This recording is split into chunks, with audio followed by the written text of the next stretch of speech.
Hello everyone, दीप जियो classes की online पाठशाला में आप सभी का स्वागत है। मित्रों, हमारी इंडिया ज्योग्राफी की सीरीज़ में हमारा जो टॉपिक चल रहा था वनस्पति वेजिटेशन के बारे में हम चर्चा कर रहे थे। पिछली क्लास में हमने भारत में पाए जाने वाली वनस्पति के प्रमुख प्रकारों के प्रमुख वनस्पति प्रदेश कौन कौन से उनके बारे में चर्चा की थी। इसी के साथ साथ आज हम आगे वनस्पति का जो प्रशासनिक वर्गीकरण किया गया है और नवीन वर्गीकरण किया गया है उनके बारे में चर्चा करेंगे। सबसे पहले इनका प्रशासनिक वर्गीकरण, प्रशासनिक वर्गीकरण। देखिए मित्रों, प्रशासनिक वर्गीकरण, ठीक है। भारत सरकार द्वारा वन विभाग के द्वारा भारत सरकार का जो वन विभाग है वहाँ भारत सरकार के वन विभाग के द्वारा वनों की देखरेख की जाती है तथा इसकी व्यवस्था, नियंत्रण एवं सुरक्षा की दृष्टि से भारतीय वनों को 3 भागों में बांटा जा सकता है। ठीक है, कितने भागों में? भारतीय वनों को 3 भागों में बांटा जा सकता है। पहला है सुरक्षित वन,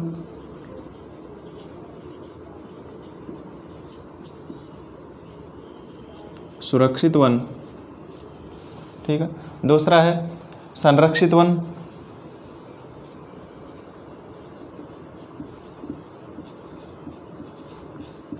संरक्षित वन, और नंबर 3 है अवर्गीकृत, अवर्गीकृत वन। ठीक है, भारत सरकार के द्वारा इन भारतीय वनों को कितने भागों में बांटा गया है? व्यवस्था, नियंत्रण एवं सुरक्षा की दृष्टि से 3 भागों में बांटा गया है। ठीक है, सबसे पहला जो सुरक्षित वन है, इनका सर्वाधिक महत्व होने के कारण इन वनों में लकड़ी काटना एवं पशु चराना क्या है? वर्जित है। ठीक है, सुरक्षित वनों में अर्थात इनका सर्वाधिक महत्व होने के कारण इन वनों में लकड़ी काटना एवं पशु चराना क्या है? बिल्कुल वर्जित है। ऐसे वनों का क्षेत्रफल भारत में लगभग 5 लाख वर्ग किलोमीटर है। कितना? 5 लाख वर्ग किलोमीटर। ठीक है, यहाँ पर लकड़ी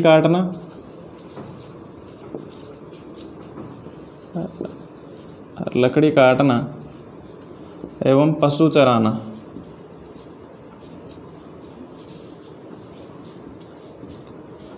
सख्त मना है। ठीक है, सख्त मना है। ठीक है, बिल्कुल एकदम वर्जित है तथा सुरक्षित संरक्षित वन है। इस प्रकार के वनों में सरकार क्या करती है? लाइसेंस प्राप्त व्यक्ति ही सरकार की अनुमति से क्या है? लकड़ी काट सकते हैं। ठीक है, ऐसे वन, संरक्षित वन, ऐसे वन जिनमें सरकार से लाइसेंस प्राप्त व्यक्ति ही क्या कर सकता है? लकड़ी काट सकता है। ठीक है, सरकार से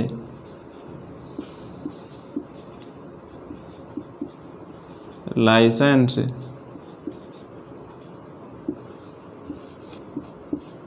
प्राप्त व्यक्ति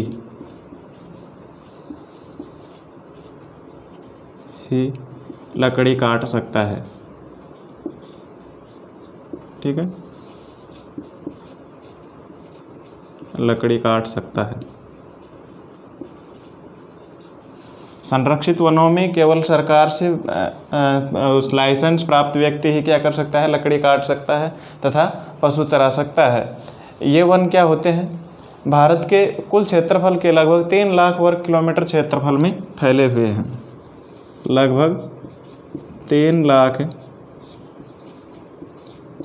वर्ग किलोमीटर, 3 लाख वर्ग किलोमीटर क्षेत्रफल में फैले हुए हैं।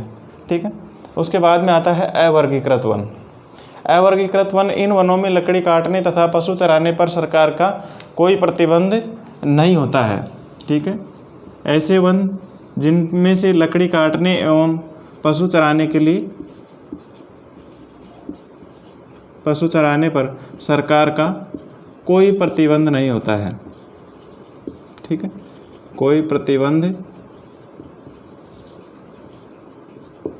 नहीं होता है।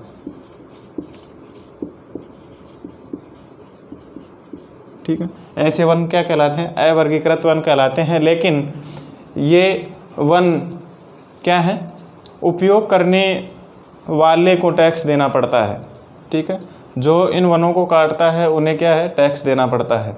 ठीक है, भारत में लकड़ी काटने के लिए ये वन प्राय ठेके पर दिए जाते हैं। इन वनों का जो विस्तार है लगभग 2 लाख वर्ग किलोमीटर क्षेत्रफल पर पाया जाता है। इन वनों का विस्तार लगभग कितना पाया जाता है? 2 लाख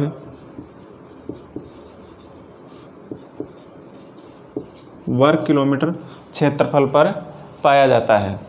अवर्गीकृत वनों का विस्तार 2 लाख वर्ग किलोमीटर क्षेत्रफल पर पाया जाता है। ठीक है, इसके बाद में है नवीन वर्गीकरण। नवीन वर्गीकरण।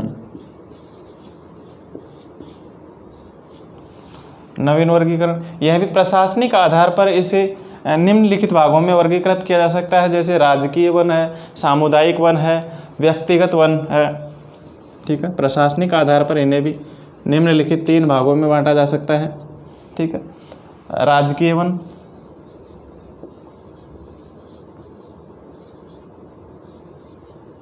राजकीय वन, सामुदायिक वन,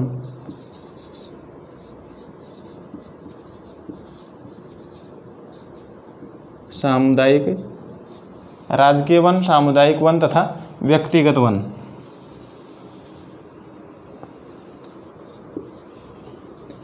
व्यक्तिगत वन। ठीक है, इन्हें भी नवीन वर्गीकरण किया इस प्रकार से किया गया: राजकीय वन, सामुदायिक वन तथा व्यक्तिगत वन। ठीक है, राजकीय वन हमारे देश के कुल क्षेत्रफल का या कुल वनों का, हमारे देश के कुल क्षेत्रफल में जो वनों का लगभग 95% भाग क्या है? इस वर्ग में आता है। हमारे देश के कुल वनों का लगभग 95% भाग किस में आता है? राजकीय वनों के अंतर्गत आता है।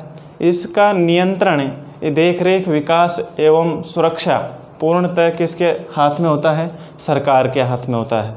ठीक है, सामुदायिक वन इस प्रकार के वनों के नियंत्रण एवं देखरेख तथा इनके विकास और सुरक्षा की जिम्मेदारी क्या होती है? स्थानीय नगर निगम, नगर परिषद एवं नगर पालिकाओं या जिला परिषदों की होती है। किसकी? सामुदायिक वनों की। ठीक है, इस श्रेणी के अंतर्गत हमारे देश के लगभग 3% वन सम्मिलित हैं। सामुदायिक वनों के अंतर्गत हमारे देश के लगभग 3% वन सम्मिलित हैं। ठीक है, आगे आता है व्यक्तिगत वन। भारत सरकार में वन क्षेत्रों के विस्तार की आवश्यकता को देखते हुए व्यक्तिगत स्वामित्व वाले क्षेत्रों में वन विस्तार को प्रोत्साहित करने के उद्देश्य से यह श्रेणी बनाई गई है। ठीक है, इस वर्ग में हमारे देश के लगभग 2% वन सम्मिलित हैं। ठीक है, व्यक्तिगत वनों में हमारे देश के लगभग 2% वन सम्मिलित हैं। अब आगे आता है हिमालय पर्वत की लकड़ियाँ। देखिए मित्रों,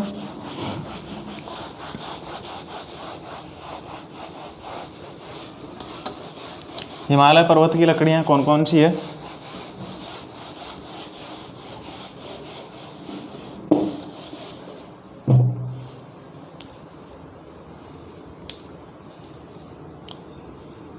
हिमालय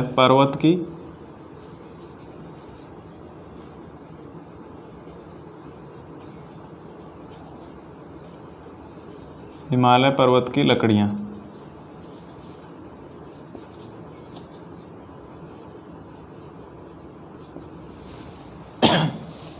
हिमालय पर्वत की लकड़ियाँ। देखिए मित्रों, इसमें सबसे पहले श्वेत सनोवर।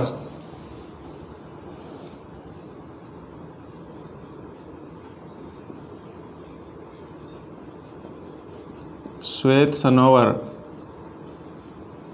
ठीक है, श्वेत सनोवर, सिल्वर फर। ठीक है, यह क्या होती है? नुकीली पत्ती वाले वृक्ष होते हैं जो कि 2200 से लगभग 3000 मीटर की ऊंचाई तक पश्चिमी हिमालय में कश्मीर से झेलम नदी तक एवं पूर्वी हिमालय में चिनाब से नेपाल तक ये श्वेत सनोवर वनस्पति पाई जाती है। ठीक है, यह वृक्ष 45 मीटर तक की ऊंचाई होते हैं। ठीक है, यह वृक्ष 45 मीटर तक ऊंचे होते हैं तथा इनका उपयोग हल्की पेटियां, पैकिंग, तख्ती, दियासलाई, कागज़ की लुगदी आदि बनाने में क्या किया जाता है, इनका उपयोग किया जाता है। ठीक है, इसके बाद में आता है देवदार। देवदार या ओक। ठीक है, ठीक है, देवदार यह वृक्ष क्या होते हैं, 30 मीटर ऊंचा होता है तथा इसकी लकड़ी हिमाचल प्रदेश के चंपा जिले में गढ़वाल के पश्चिम में हिमालय की पहाड़ियों में पाया जाता है। यह रेल स्लीपर तथा पुल निर्माण के कार्यों में सर्वाधिक उपयोग में लिया जाता है। देवदार की लकड़ी रेल स्लीपर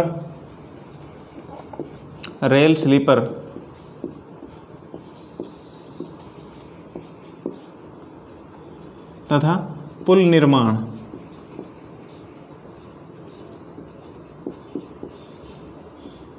ठीक है, देवदार की लकड़ी का सर्वाधिक उपयोग रेल स्लीपर तथा पुल निर्माण में किया जाता है। आगे है मित्रों, इसके बाद में आते हैं चीड़ की लकड़ी। चीड़, ठीक है, यह हिमालय में कश्मीर से लेकर के भूटान तक लगभग 2500 मीटर से 3000 मीटर तक की ऊंचाई पर मिलती है। ठीक है, इस लकड़ी की जो चाय की पेटियां होती है, चाय की पेटियां, फर्नीचर एवं माचिस उपयोग में इस लकड़ी का उपयोग किया जाता है। ठीक है, तथा इससे तारपिन का तेल भी निकालते हैं। चीड़ की लकड़ी से या चीड़ से तारपिन का तेल भी निकाला जाता है। इसके अलावा आता है blue pine, spruce, blue pine, spruce, walnut. ठीक है, blue pine, spruce, walnut, willow, birch,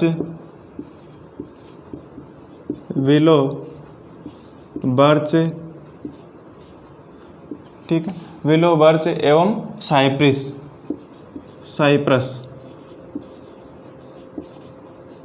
ठीक है, blue pine, spruce, walnut, willow, birch एवं साइप्रस, इन सभी वृक्षों का उपयोग फर्नीचर, पैकिंग सामग्री एवं कागज़ लुगदी क्यों बनाने में इनका उपयोग किया जाता है। इन्हीं के साथ साथ मानसूनी वनों की कुछ लकड़ियाँ आती है, जैसे कि साल है, सागवान है, चंदन है, ठीक है, पलास है, शीशम है। ये सभी वनस्पति भी सर्वाधिक उपयोगी होती है। जैसे कि साल की लकड़ी सर्वाधिक मात्रा में तमिलनाडु, महाराष्ट्र, मध्य प्रदेश, छत्तीसगढ़, पश्चिम घाट एवं नीलगिरी की पहाड़ियों के निचले वाले भागों, ढालों में तथा ओडिशा में साल के वृक्ष सर्वाधिक मात्रा में पाए जाते हैं। इनका जो मुख्य क्षेत्र है महाराष्ट्र का उत्तरी कन्नड़ तथा मध्य प्रदेश है। ठीक है, इसकी लकड़ी से रेलगाड़ी के डिब्बे तथा जहाज आदि बनाए जाते हैं। ठीक है, इस और साल की जो लकड़ी है, साल के वृक्ष हिमाचल प्रदेश में कांगड़ा घाटी से लेकर के असम में नौगांव जिले तक हिमालय के निचले ढालों में एवं तराई भागों में, विशेष तराई भागों में पाए जाते हैं। इसी के साथ साथ उत्तर प्रदेश, उत्तराखंड, बिहार, असम, छोटा नागपुर पठार, उत्तरी तमिलनाडु और उड़ीसा राज्यों में साल के वन पाए जाते हैं। ठीक है, इसका प्रयोग भी रेल के डिब्बे, जहाज, खंभे आदि बनाने में तथा घरेलू उपयोग में किया जाता है।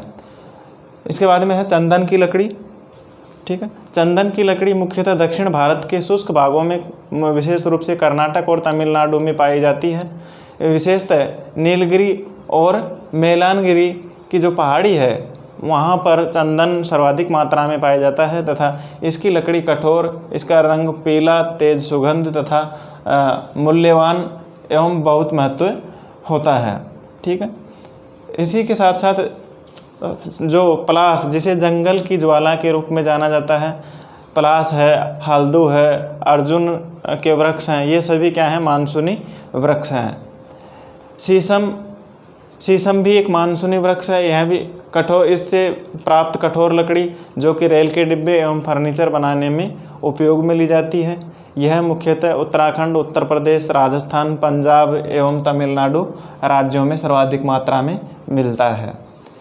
इसके बाद में आती है सदार्पणी वनों की लकड़ी। सदारपणी वनों की लकड़ी में रोजवुड है, एबोनी या आबनुस है, ये वन पाए जाते हैं। जैसे कि एबोनी पश्चिमी घाट के ढालों पर ओडिशा के कुछ भागों में, मध्य प्रदेश और छत्तीसगढ़ में सर्वाधिक मात्रा में मिलते हैं, तथा एबोनी या आबनुस दक्कन, कर्नाटक, कोयम्बटूर, मालाबार, कोचीन तथा त्रावणकोर में एबोनी या आबनुस वृक्षों की लकड़ियां प्राप्त होती है। ठीक है, इन वृक्षों का सर्वाधिक उपयोग मुख्यतः फर्नीचर, पहिए, पैकिंग सामग्री आदि बनाने में किया जाता है।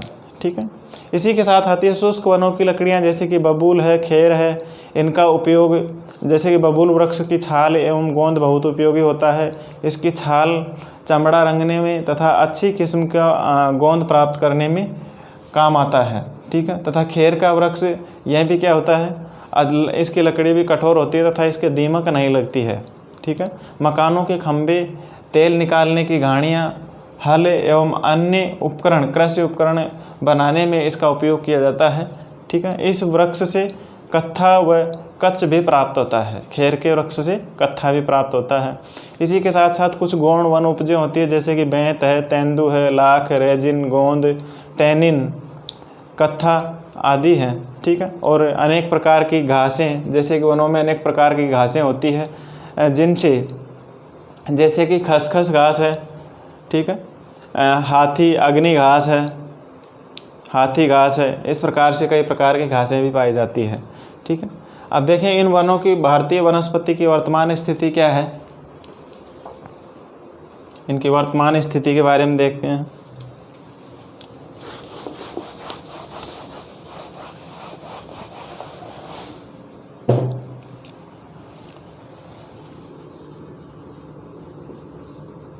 वर्तमान स्थिति,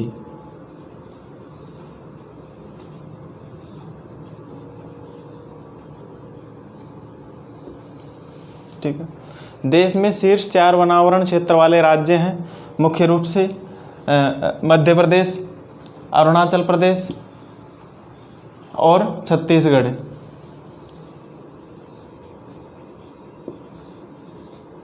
मध्य प्रदेश,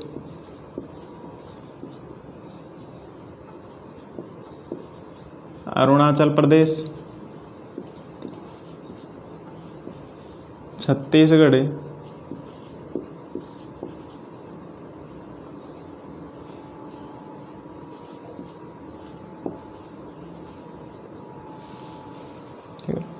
देश में शीर्ष 4 वनावरण वाले क्षेत्र हैं। मध्य प्रदेश, अरुणाचल प्रदेश, छत्तीसगढ़ एवं महाराष्ट्र। ठीक है, ठीक है, ये क्या है, सर्वाधिक वनावरण क्षेत्रफल वाले राज्य। सर्वाधिक वनावरण क्षेत्रफल वाले राज्य।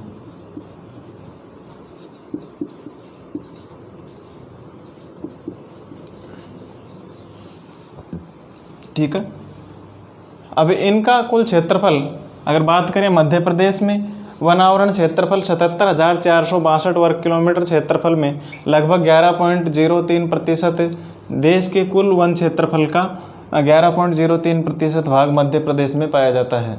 ठीक है, उसके बाद में आता है अरुणाचल प्रदेश, छत्तीसगढ़ और महाराष्ट्र। ठीक है, इसके बाद में आता है न्यूनतम वनावरण क्षेत्रफल वाले राज्य। न्यूनतम वनावरण क्षेत्रफल। ठीक है, न्यूनतम वनावरण क्षेत्रफल वाले राज्यों में हरियाणा है, पंजाब है, हरियाणा, पंजाब और गोवा। ठीक है, न्यूनतम वनावरण क्षेत्रफल वाले राज्यों में हरियाणा, पंजाब और गोवा। देश में लगभग 103 राष्ट्रीय उद्यान, 543 वन्यजीव अभयारण्य, देश में लगभग 103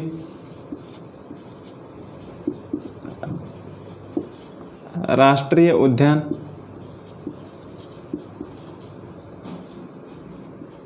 पाँच सौ 43 वन्य जीव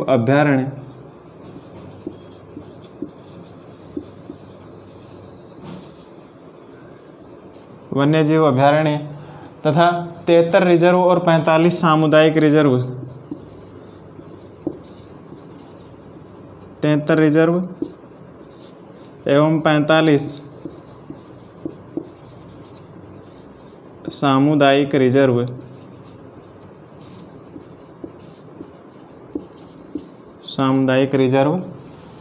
क्षेत्र हैं। ठीक है। राज्य के कुल भौगोलिक क्षेत्रफल के प्रतिशत की दृष्टि से हम देखें तो न्यूनतम वनों का प्रतिशत वाला राज्य है पंजाब, जिसमें 3.52% वन क्षेत्र हैं। ठीक है। तथा राज्य में कुल भौगोलिक क्षेत्रफल की प्रतिशत की दृष्टि से शीर्ष वनावरण प्रतिशत वाला राज्य देखें तो वह है मिजोरम, जहाँ पर लगभग इनका प्रतिशत है 88.93%। ठीक है। वन संरक्षण हेतु गैर सरकारी प्रयासों की बात करें हम तो वन संरक्षण के लिए गैर सरकारी प्रयासों में जैसे कि सुंदरलाल बहुगुणा, जिन्होंने उत्तराखंड में वनों के संरक्षण के लिए चिपको आंदोलन, ठीक है, वनों के संरक्षण के लिए चिपको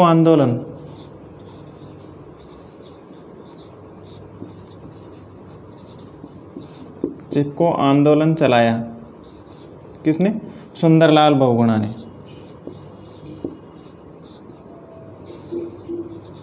सुंदरलाल बहुगुणा। ठीक है। इन्होंने वनों के संरक्षण के लिए चिपको आंदोलन चलाया, सुंदरलाल बहुगुणा ने, उत्तराखंड राज्य में। ठीक है। और दक्षिण भारत में पांडुरंग का द्वारा एपिको आंदोलन वनों के संरक्षण के लिए चलाया गया था। ठीक है। एपिको आंदोलन, एपिको आंदोलन पांडुरंग के द्वारा। ठीक, जो कि ये क्या है, वनों के संरक्षण के लिए किए गए गैर सरकारी प्रयास थे। इसी के साथ साथ राजस्थान सरकार के द्वारा रूख वायला कार्यक्रम, हरियालो राजस्थान कार्यक्रम, खेजड़ली वृक्ष मेला, जो कि विश्व में वृक्षों की रक्षा हेतु 1730 ईस्वी में जो 363 लोगों के द्वारा अमृता देवी बिश्नोई के नेतृत्व में शहीद होने की कहानी बयां करता है, जो कि वन संरक्षण का विश्व में सर्वश्रेष्ठ उदाहरण है। ठीक है। तो ये सभी प्रमुख गैर सरकारी प्रयास किए गए हैं और वनों के संरक्षण के लिए कुछ सरकारी प्रयास भी किए जा रहे हैं, जैसे कि वन महोत्सव प्रतिवर्ष पूरे देश में 1 जुलाई से 7 जुलाई तक वन महोत्सव कार्यक्रम मनाया जाता है। इसी के साथ साथ भारतीय वन प्रबंधन संस्थान की स्थापना अहमदाबाद एवं भोपाल में की गई है, जिसके माध्यम से वनों का संरक्षण किया जा सके। इसी के साथ आगे है भारत सरकार के द्वारा राष्ट्रीय वन अनुसंधान की स्थापना करना। देहरादून में 1906 में स्थापित किया गया राष्ट्रीय वन अनुसंधान संस्थान, जिसका मुख्य उद्देश्य वनों से प्राप्त वस्तुओं के संबंध में अनुसंधान करना एवं वनों के संबंध में शिक्षा देना है। इसी के साथ साथ वन संरक्षण अधिनियम 1980 ईस्वी में लागू किया गया, जिसके अनुसार किसी भी वन भूमि को सरकार की अनुमति के बिना कृषि भूमि में परिवर्तित नहीं किया जा सकता है। ठीक है। इसी के साथ राष्ट्रीय वन नीति 1952 में राष्ट्रीय वन नीति घोषित की गई, जिसके अनुसार देश के कुल भौगोलिक क्षेत्रफल का लगभग 33% भाग, देश के कुल भौगोलिक क्षेत्रफल का लगभग 33% भाग क्या होना चाहिए, वन आच्छादित होना चाहिए। ठीक है, वनों से युक्त होना चाहिए एवं पर्वतीय क्षेत्रों में यह 60% भाग होना चाहिए। ठीक है, 60% भाग वन आच्छादित होना चाहिए। किसके अनुसार? भारत की राष्ट्रीय वन नीति 1952 के अनुसार। ठीक है। इसी के साथ साथ राष्ट्रीय कृषि वानिकी अनुसंधान केंद्र झांसी उत्तर प्रदेश में उसकी स्थापना की गई। केंद्रीय मरुक्षेत्र अनुसंधान संस्थान, जो कि जोधपुर राजस्थान में स्थित है। ठीक है। इसी के साथ साथ भारतीय वन सर्वेक्षण केंद्र देहरादून की स्थापना 1981 ईस्वी में की गई। ये सभी क्या है, भारतीय वनों के संरक्षण एवं उनके क्या है, देख रेख के कार्य करते हैं तथा उनसे संबंधित अनुसंधान कार्य करते हैं। आगे है भारत में वन्य प्राणी संरक्षण। भारत में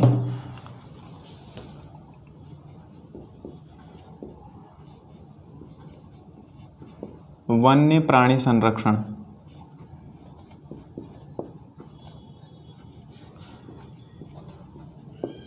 वन्य प्राणी संरक्षण, ठीक है। वन्य प्राणी संरक्षण अधिनियम की स्थापना कब की गई थी?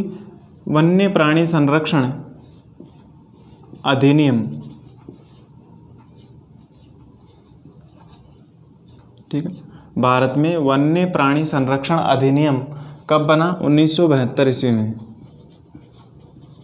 ठीक है। वन्य प्राणी संरक्षण अधिनियम 1972 में बना। इसका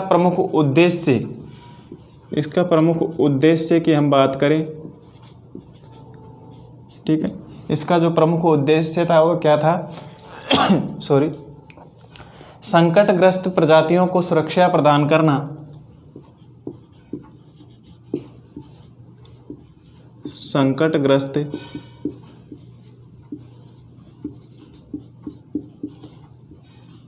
प्रजातियों को सुरक्षा प्रदान करना,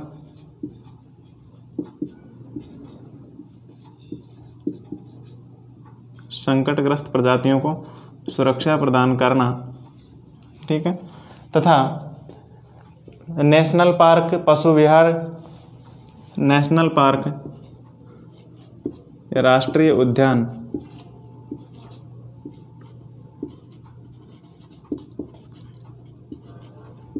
पशु विहार, ठीक है, राष्ट्रीय उद्यान, पशु विहार जैसे क्षेत्रों को कानूनी सहायता प्रदान करना इसका प्रमुख उद्देश्य था, ठीक है। भारत सरकार द्वारा कुछ और परियोजनाएं जैसे कि मगरमच्छ प्रजनन परियोजना, हंगुल परियोजना तथा हिमालय कस्तूरी मृग परियोजना, प्रोजेक्ट टाइगर जो कि 1977 ईस्वी में प्रोजेक्ट टाइगर की स्थापना की गई, ठीक है, प्रोजेक्ट एलिफेंट 1992 से चलाया जा रहा है। ये सब क्या है, उन जीवों के संरक्षण के लिए भारत सरकार के द्वारा ये परियोजनाएं वर्तमान में चलाई जा रही हैं। इसी के साथ साथ हम बात करें जैवमंडल आरक्षित क्षेत्र, बायोस्फीयर रिजर्व, जैवमंडल आरक्षित क्षेत्र,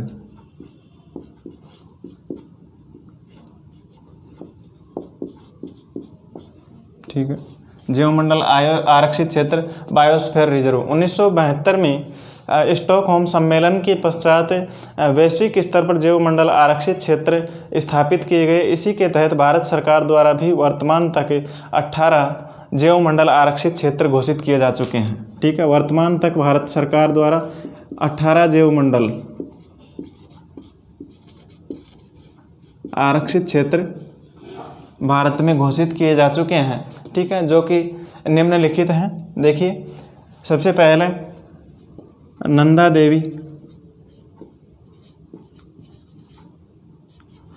देवी जैवमंडल आरक्षित क्षेत्र, ठीक है।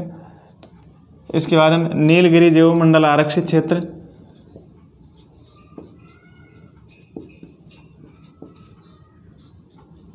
नीलगिरी जैवमंडल आरक्षित क्षेत्र, नीलगिरी जैवमंडल आरक्षित क्षेत्र जो कि कहाँ पर है? तमिलनाडु, केरल और कर्नाटक में, ठीक है, तमिलनाडु,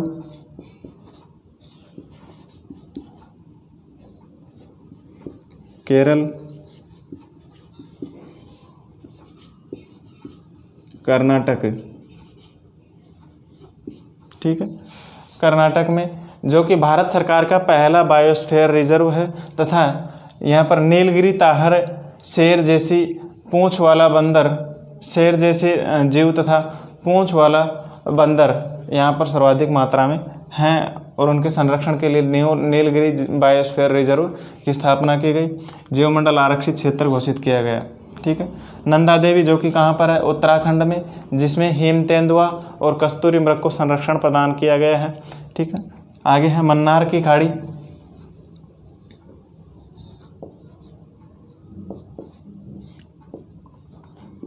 मन्नार की खाड़ी, ठीक है। मन्नार की खाड़ी तमिलनाडु के तट पर यह है, समुद्री जैव विविधता वाला बायोस्फीयर रिजर्व है। इसके बाद में है सुंदरवन, सुंदरवन जो कि कहाँ पर है, वेस्ट बंगाल में, ठीक है। सुंदरवन वेस्ट बंगाल में रॉयल बंगाल टाइगर एवं तैरने वाले बाघों के संरक्षण के लिए, ठीक है। उसके बाद में है नोकरेक मेघालय में,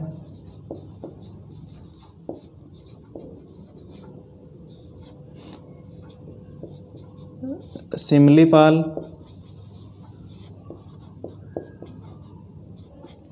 उड़ीसा में, ठीक है। नोकरेक मेघालय में, सिमलीपाल उड़ीसा में,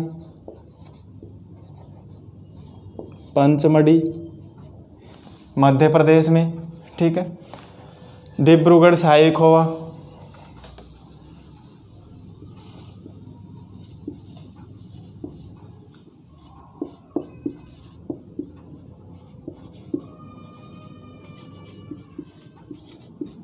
डिब्रूगढ़ साईखोवा ये कहाँ पर है, असम में, ठीक है। अंडमान निकोबार,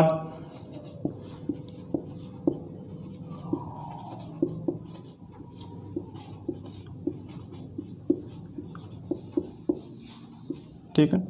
अंडमान निकोबार जो कि 2013 में यूनेस्को द्वारा भी इसे जैव आरक्षित क्षेत्र घोषित किया गया है, ठीक है। दिहांग दिबांग,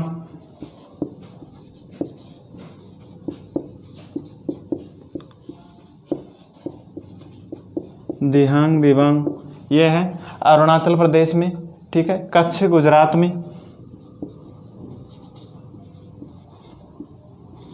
कच्छ गुजरात में जो कि भारत का सबसे बड़ा जैव मंडल आरक्षित क्षेत्र है, ठीक है। कच्छ वनस्पति क्षेत्र भारत का सबसे बड़ा जैव मंडल आरक्षित क्षेत्र है। शेषाचलम आंध्र प्रदेश में,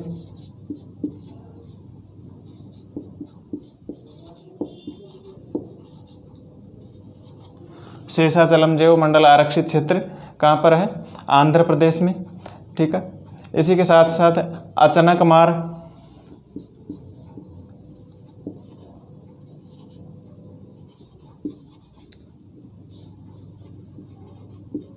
अचानकमार अमरकंटक ये हैं छत्तीसगढ़ में, ठीक है। अगस्त्यमलाई,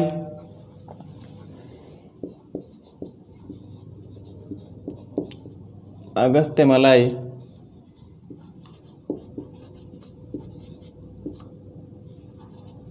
अगस्त्यमलाई केरल में, ठीक है। कंचनजंगा, ठीक है। कंचनजंगा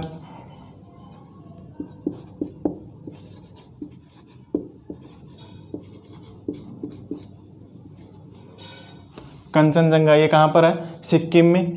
तथा शीत मरुस्थल कोल्ड डेजर्ट,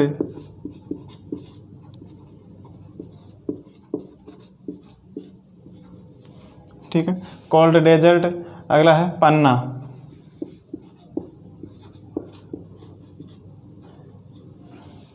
ठीक है। पन्ना ये कहाँ पर है, पन्ना है मध्य प्रदेश में नवीनतम घोषित किया गया बायोस्फीयर रिजर्व, ठीक है। इसी के साथ एक कौन सा रह गया, मानस,